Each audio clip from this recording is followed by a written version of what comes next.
What's up, y'all? Thanks for watching the Show Band Show. Okay, so I'm back on YouTube officially now because a lot of people have been asking me to, oh, you need to do a YouTube page. Because on YouTube, obviously, I can talk a little longer and get a lot of my thoughts out. So, I got a little list here, okay? Anyway, earlier today, um, there were, there was a video earlier today of singer Ciara taking pictures and videos with fans, and we couldn't help but notice that she looks like she's pregnant.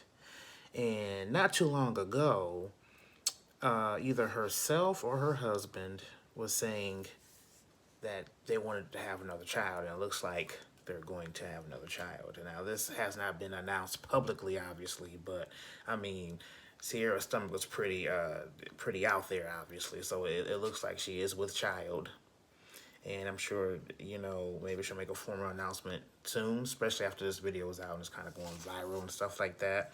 I think this will be the fourth child for Ciara, I think, and third for her and her husband Russell Wilson. So congratulations are in order to the couple.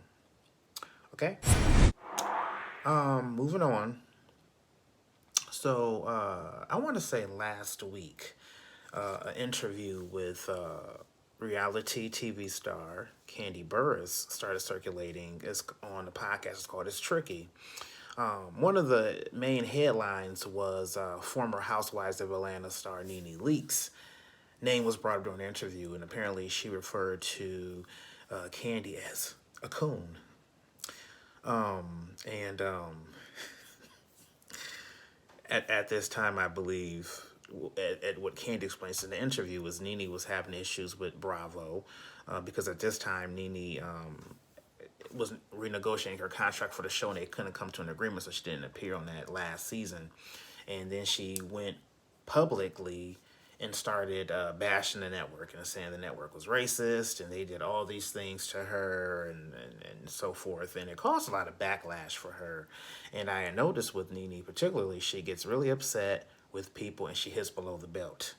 She did that with Kim Zolciak-Biermann when they famously fell out, years ago, obviously. But more recently, she accused Kim of being racist.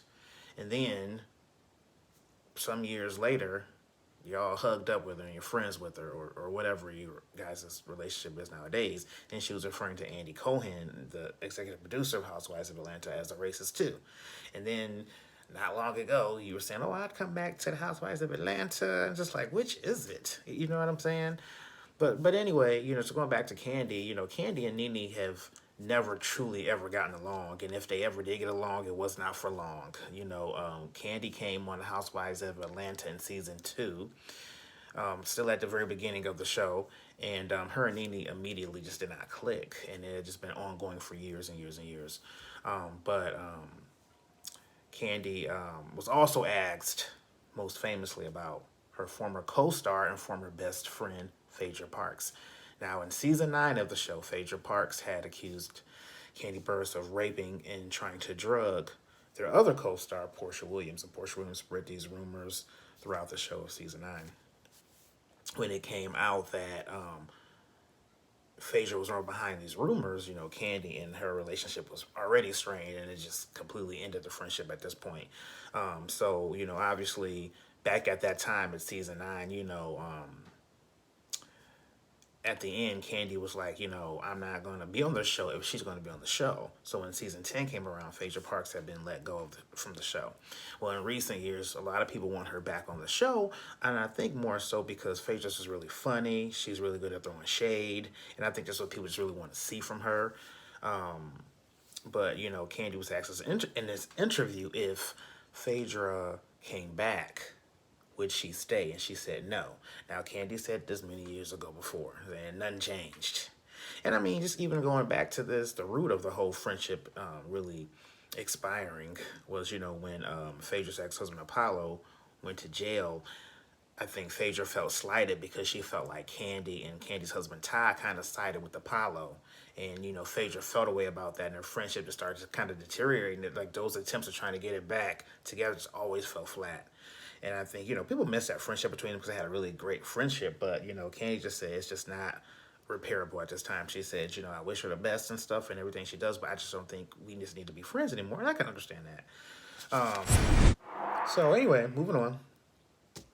So the rapper Big Latto, or Latto, she's been doing, you know, some interviews and support of her new albums called 777. It comes out March 25th. You know, Latto has a hit single out right now. It's called Big Energy.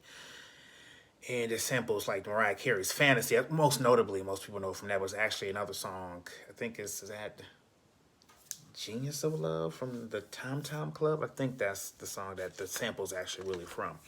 Well, anyway, and she has a new song out now, too, with her rumored boyfriend, 21 Savage, called Wheelie. And I actually like that song, actually. But anyway, Latto was saying on a recent interview, and I can't remember what show it was, but she said that, it might have been Big Boy, The Neighborhood or something like that, that one of her male collaborators tried to get with her. And when she denied the advances, he started stalling on getting the, I guess, appearance cleared or something, or just giving her a hard time because she wouldn't give in to his advances, basically. And she wouldn't name who it was, but she said that the person is still on the album. So, of course, you know, people online are just kind of doing this detective work, trying to figure out who it is. Some people were saying it's Rick Ross. Some people are saying it's Kodak Black. But we truly won't know until a track listing pops out.